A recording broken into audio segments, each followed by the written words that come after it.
This is your Fox 47 News Flash. Welcome to your Fox 47 News Flash from the Digital Newsroom. I'm Chris Lewis, and these are the top stories that we're following. Governor Gretchen Whitmer denounced President Donald Trump's decision to deny her request to fully fund the Michigan National Guard during the coronavirus pandemic. She also wanted to provide the National Guard members federal pay and benefits.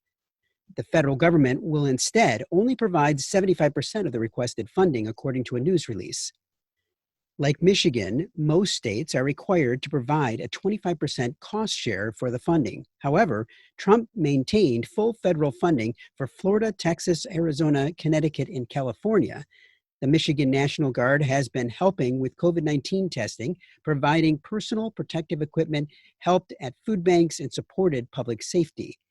As Governor Whitmer stated on Thursday, the president's blatantly partisan cuts to funding for National Guard units in all but 5 states is dangerous and could cost American lives.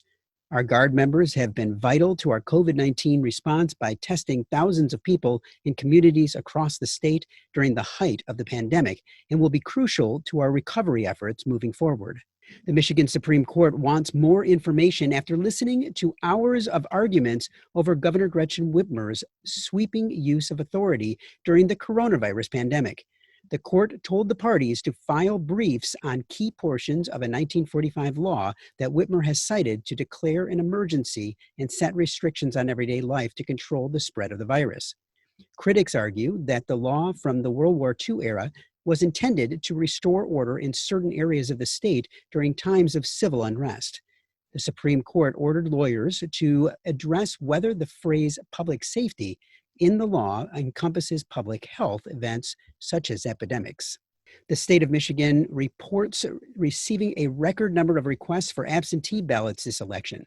That prompted Secretary of State Jocelyn Benson to hold a town hall meeting on Thursday night where she discussed what you need to know to turn your ballot in on time.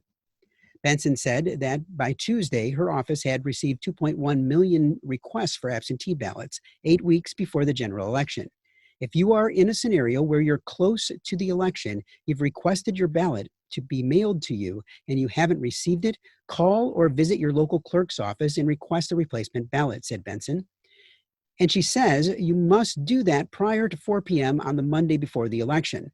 Also, with delays from the pandemic, Benson announced branch offices will offer special appointments and extend hours for ID cards and licenses that expire between January 1st of this year and September 30th and must be renewed in person. Benson also reminds residents that the previous renewal extension expires on September 30th. The coronavirus has changed all of our lives, and many people don't know where to turn for help. That's why Fox 47 News WSYM-TV created Rebound Mid Michigan.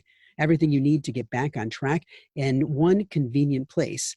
From dealing with stress to unemployment to helping put food on your table, plus ways you can lend a hand in your own community. Rebound Mid Michigan. Everything you need to help you through these difficult times. We may have fallen, but we will rebound together. Visit fox47news.com/rebound to learn more. Learn more about all of these and all Mid-Michigan's breaking news on fox47news.com.